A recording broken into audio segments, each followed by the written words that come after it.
What's up, y'all? Toya here, and I am back with another video for y'all. Before we get into the video, make sure you guys leave a like, subscribe, and hit that notification bell. Alright, y'all. Now, if you've been around for a bit, you've probably noticed that I've gravitated more towards the catering delivery gigs. And that's just simply because the pay is more worth it for the mileage that you have to drive. I'm all about making sure my pay to mileage ratio is on point. Now, obviously, you guys see my deliveries from start to finish, but I never really thought about the things that you might want to take into consideration if you were thinking about getting into catering. So today, we're going to go over 5 tips that you should know before getting into catering delivery gigs. All right, starting off with number 1, choosing the right app. Now, I've been showcasing Delivered since as long as I can remember, right? It's my bread and butter pretty much at this point, right? Again, the mileage to pay, you can't beat it in most cases. But the thing is, Delivered might not be available to you, or maybe you live on the outskirts of a city and deliveries just don't get sent to you. But there are some other apps that you can look into to see if they might work better for you. So one of those apps is Deliver That. Now, I signed up for Deliver That, I don't know however many months ago, and I'm not gonna lie, I don't know what happened to my application, so I had to reapply earlier this week because I reached out to support and they said, yeah, I have to reapply. So fingers crossed it actually goes through this time and I can start showcasing that app on the channel. Now, one thing I did notice when I was reapplying for Deliver That, they treat it like how you're applying for an actual job, and you put in your zip code and it'll show you all the jobs that are available in your area. So what I noticed is a lot of those contractor positions, they're in a sense based out of those areas where I already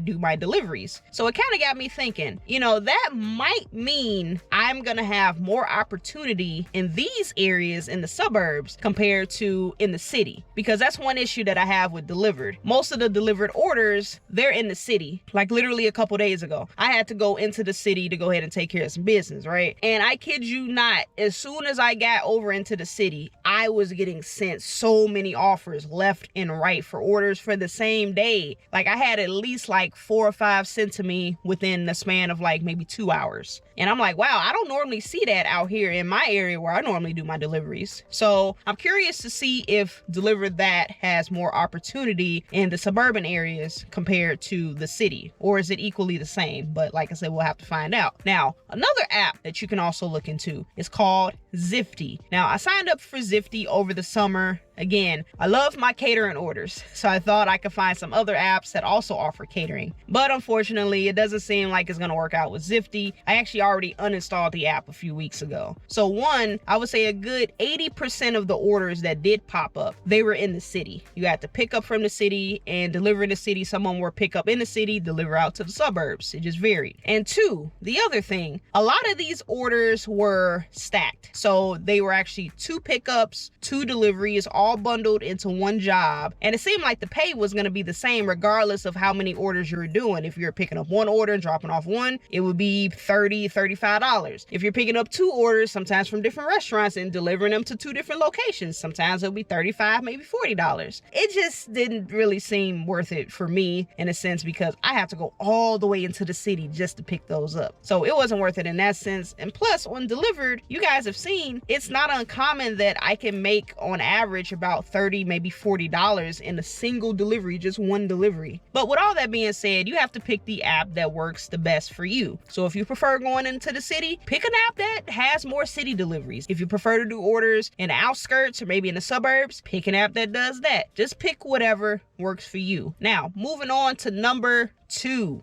vehicle prep. So yes, vehicle prep, that sounds self-explanatory, right? You need to keep your car clean, right? If you got kids, you don't want to have the car seat in the back or a bunch of toys and just random junk all over the place. Make sure your car is clean so you can go ahead and fit everything into your vehicle. Now remember, this is catering that we're talking about, okay? It's not like you're picking up lunch for one person, you can fit it into your front seat, grab it, boom, you're done, right? Most of the time with catering, it's gonna take up a decent amount of space in your car, okay? So for me, personally, personally, the smallest order that I had was a Subway order, and it was literally like this one singular box of sandwiches. I think it was like 12 sandwiches in that box. I didn't even have to put that into my cart. I could literally just pick it up like this. Here you go. Here's your food, right? And the largest order that I've had so far, in a sense of food total, I had an order for over $700. And ironically, that was on Skipcart. That actually wasn't on any of these catering apps. But in regards to size, there was one order where I had to fill up both of my bags, and I still had to carry some stuff on the side. I think it was some drinks and some ice. So the size of the orders, they can definitely vary. So you want to make sure that you have enough space to accommodate all that food that you're going to be transporting, right? And you also want to make sure whatever order that you're picking up, that your vehicle is able to accommodate it, right? I'm not saying go and buy a brand new car just for the purpose of catering. No, you don't have to do that. I would say for the most part, if you're driving your standard size sedan or an SUV or larger,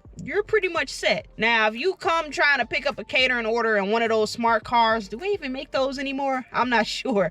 But if you try to pick up an order in a smart car, that's probably not gonna work unless you're picking up like 1 or 2 bags. But you still do need to be mindful of the size of your vehicle in comparison to the amount of food that you're gonna be picking up. Now, sometimes you can't always tell how big the order is just based off of the subtotal of the food. Just like I said, that $700 order, that was the largest order total wise, but the amount of food that I had, it really wasn't that much. Versus another order that's $400 worth of food, the amount of food that I will have, it might actually be larger, even though it's $300 less. It just depends on the restaurant. So you kind of got to be mindful of orders that you're picking up, right? If you're in a Toyota Corolla, and no offense to people who drive Toyota Corollas, you know, you might not be able to pick up an order that's going to pay you out $300 and it's over $3,000 worth of food. I'm just going to tell you, you might be able to fit in there. You might be able to finesse it, but I would say don't force it, right? So yeah, if you have like a sedan versus, you know, even my car honestly might be a little bit too small. And this is a Jeep Cherokee. For $3,000 worth of food, that's going to be a reach.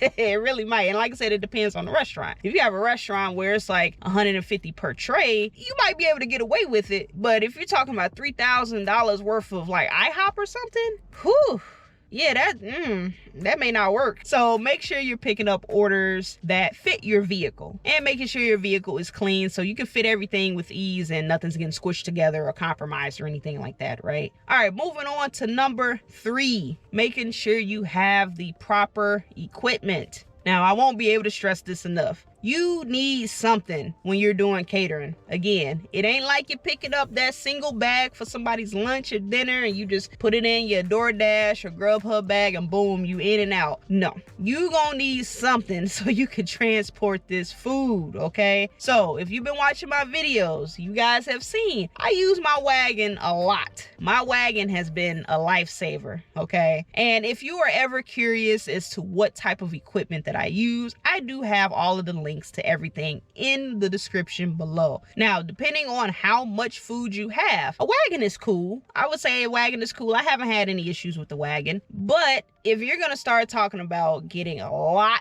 of food, the wagon, it may not do it for you. So I've actually seen some folks get different types of carts, and most of these are obviously going to be collapsible because you need to fit them in your car along with all this food, right? But whatever you decide to get, make sure it's collapsible so you can actually save on space, okay? So yes, you can have the wagon, you can have these carts, and like I said, that just makes things easier for transport to go in and out, right? So I take my wagon into the restaurant, load everything in my bags, put it in my wagon, take it to my car, and same thing when I get to the drop-off location, put everything in my wagon, wheel it into the office or the house or whatever, right? Instead of you know, picking up everything by hand and possibly having to make multiple trips. You know, it just makes things easier. You might be able to get everything done in one trip, if not 2, depending on how much food it is. And the other thing you need, obviously, are catering bags. Now, here's something to note with delivered. When I first started doing delivered, I did not have catering bags. And you might be wondering, wait, how are you telling me I need catering bags, but you didn't even have catering bags when you first started? So the thing about delivered is a little bit different in the sense of it doesn't require you to have those bags up front, because what they do is they'll give you smaller orders, and some may or may not require bags, but they're still small enough to the point where if you don't don't have a bag, you know, it's no big deal, right? They do this because they want you to get used to the platform. So depending on what market you're in, sometimes you have to do 5 deliveries, sometimes you have to do 10 deliveries. I had to do 10 deliveries in my market. But after you do a certain number of these smaller deliveries, they'll send you a link to give you free equipment, including catering bags. So that's why I didn't buy bags in the beginning, because I was going to get them for free anyway. If you do want to get into catering and you're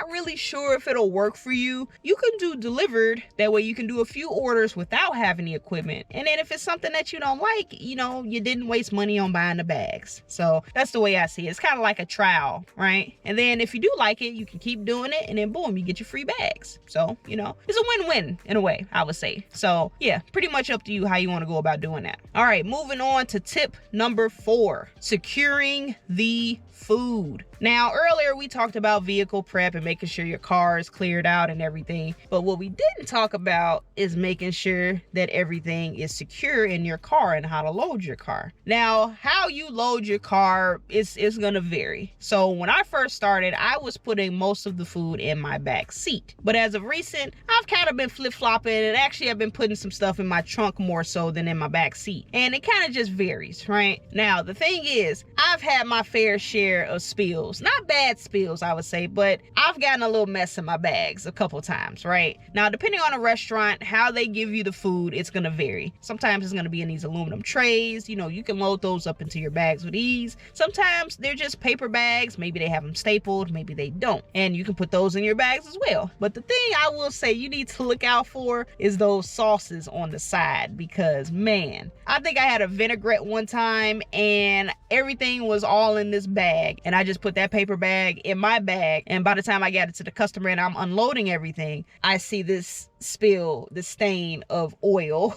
on the side of that brown bag, because, you know, it bled through, and, you know, a little bit got in my catering bag, and, you know, I can just wipe that up. But, you know, when it comes to those sauces, sometimes you might have to be careful with those, making sure that they're in a space where they don't spill. I would say if you see the sauces, make sure they are secure. Now, the other thing, you do not want to just start stacking whatever on top of whatever, okay? So like, for instance, maybe you got a pan of bread. There is no reason why the bread should be at the bottom of the pile, and then you're putting all this other heavy stuff on top of it. That stuff is going to get squished. What I like to do is put the heaviest stuff at the bottom, and it can vary. Sometimes it can be your carbs, it can be the protein. So maybe it's a tray of rice, you know, that's probably going to be the heaviest. You put the rice at the bottom. Maybe you got a tray of chicken, you can put that on top. You know, just kind of laying everything out so nothing gets squished at the bottom, okay? Also, every now and then you might get some drinks. You might get that plastic drink thing where it has a little handle. What I like to do with that, I put that right in my seat right here, and I pull that seatbelt over, because you do not want that to spill. Imagine that spilling and puncturing, and then now you just got lemonade all over your floor.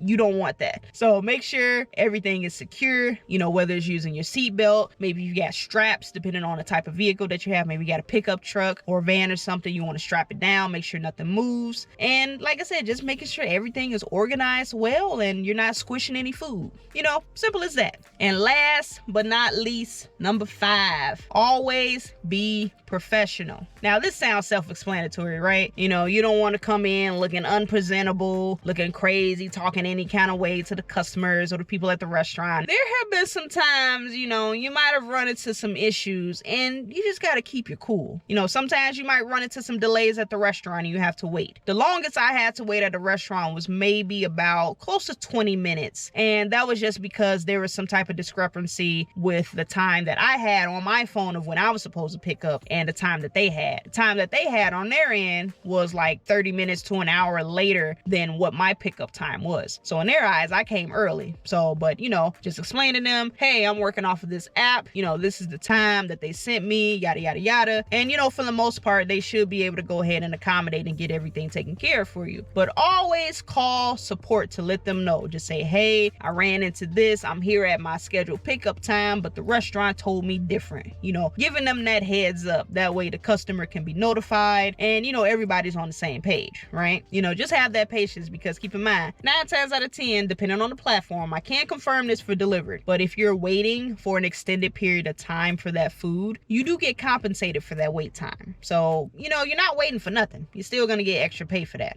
so keep that in mind. The other issue you might run into is the unresponsive customers. The worst case I had of this was, ironically, when I was having car trouble and I was kind of in a bit of a hurry to go ahead and hurry up and do the delivery so I can get my car looked at. But I kept my cool, I kept my composure. I was at a hospital and the instructions that they gave me were incorrect. They told me to go to this building number and this was the suite number I had to go to. I pull up in there, the guy looking at me like, yeah, no, there's no suite number in this building, like by that number. Like, no, you're in the wrong building. So trying to call the customer over and over again. I think I called him at least like 5 or 6 times, probably more, and nothing.